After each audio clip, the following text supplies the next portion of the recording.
तो बच्चों चलिए शुरू करते हैं आज की कहानी। तो आज की कहानी हमारी आधारित है संगति का असर। ठीक है, चलिए सुनाते हैं। एक बार एक राजा शिकार के उद्देश्य से अपने काफिले के साथ किसी जंगल से गुजर रहा था। दूर दूर तक शिकार नजर नहीं आ रहा था। वे धीरे धीरे घनघोर जंगल में प्रवेश करते गए। अभी कुछ ही दूर गए थे कि उन्हें कुछ डाकुओं के छिपने की जगह दिखाई दी।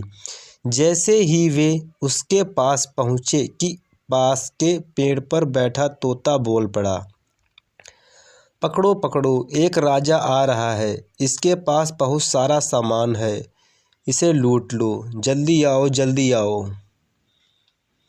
तोते की आवाज़ सुनकर सभी डाकू राजा की ओर दौड़ पड़े। डाकुओं को अपनी ओर आते देखकर राजा और उसके सैनिक दौड़कर भाग खड़े हुए। भागते भागते कोसों दूर निकल गए।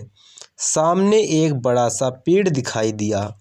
कुछ देर सुस्ताने के लिए उस पेड़ के पास चले गए। जैसे ही पेड़ के पास पहुँचे कि उस पेड़ पर बैठा तोता बोल पड़ा, आओ राजन, हमारे साधु महात्मा की कुटी में आपका स्वागत है। अंदर आइए, पानी पीजिए और विश्राम कर लीजिए।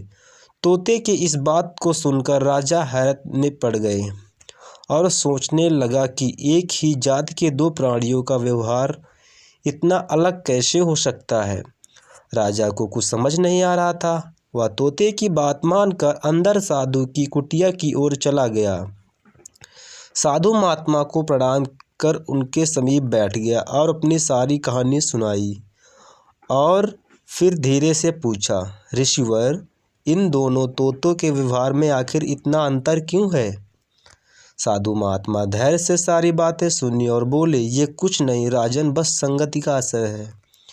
डाकुओं के साथ रहकर तोता भी डाकुओं की तरह व्यवहार करने लगा है और उनकी ही भाषा बोलने लगा है। अर्थात जो जिस वातावरण में रहता है वह वैसा ही बन जाता है।